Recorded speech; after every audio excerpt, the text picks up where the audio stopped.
Steve Deace, Michigan Podcast. Please join him on YouTube.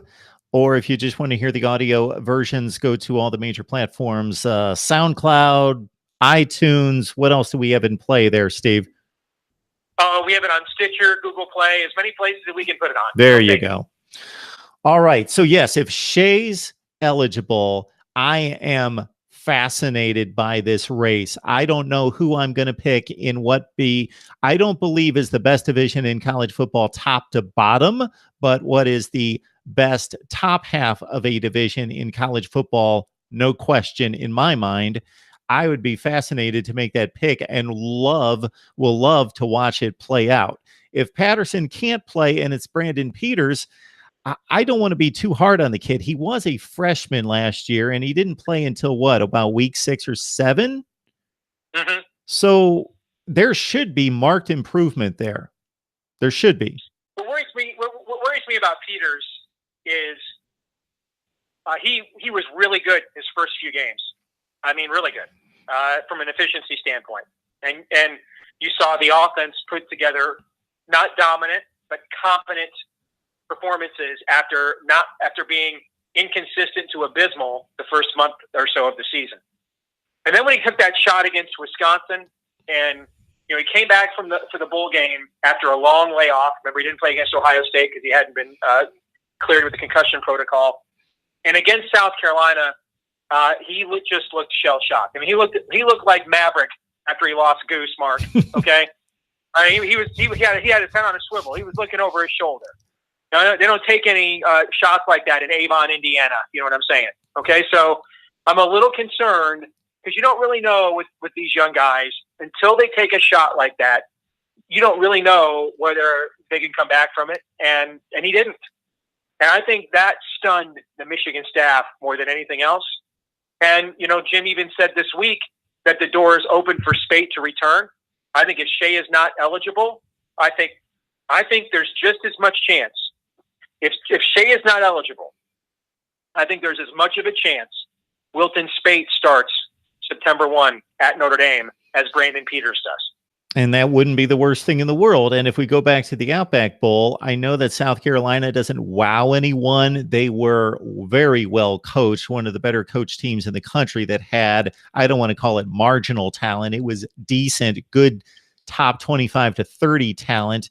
But if you guys didn't play like the Keystone Cops in the second half, you win the game. Donovan Peoples has a ball go off of his face mask on a punt. Teron Higdon fumbles inside the 4-yard line. They up 19-3 with like 5 minutes to go in the third quarter. Yeah, and it would have been 26-3 if Higdon would have held onto the ball going into the end zone.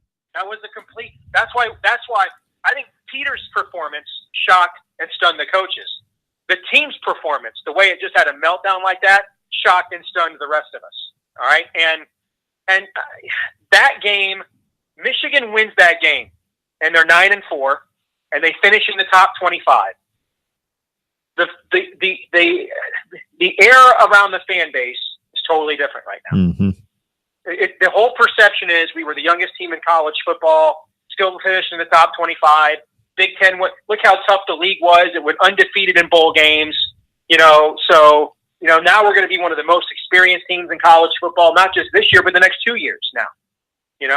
We'll have the vast majority of this roster will be back again in 2019 as well.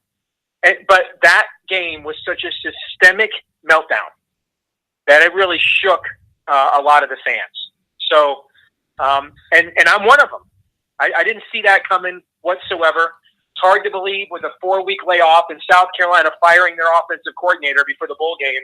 It's hard to believe that's the effort you came out with, and that the minute the adversity began, you just saw something you don't typically see from a Michigan team when we're good, or from a Coach Harbaugh team at any level.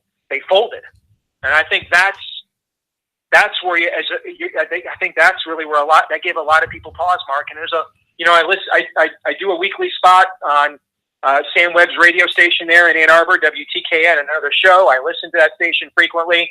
The fan base there and around Ann Arbor, that's the closest to the team, they're the most informed.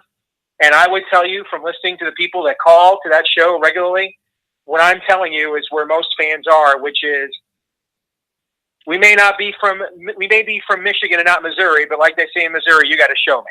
That's where a lot of people are right now. Show me the results. Well, knowing the educational level of maybe some of my viewers may want to explain that would be the slogan of the state of Missouri, the Show Me State. Missouri's the Show Me State. Yes. Yeah.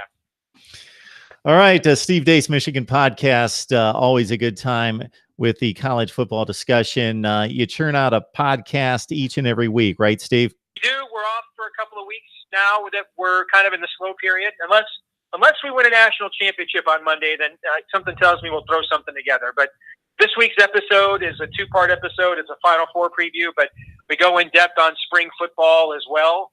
And, this is really now the time of year. You don't want to hear any news if you're a fan. You want to see your team at the spring game. And then, first around Memorial Day when the preview magazines start coming out, you want to read good things about your team. And then you really want no news about your team at all until fall camp starts, because no news is Gary news, as we used to say on the Great Space Coaster.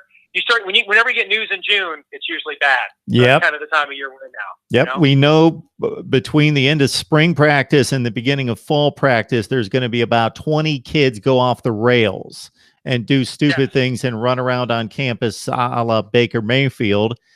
You just don't want it to be one of your star players. All right. Amen. Yes. Not you. Thanks, man. It's always good to talk to you. Go Blue.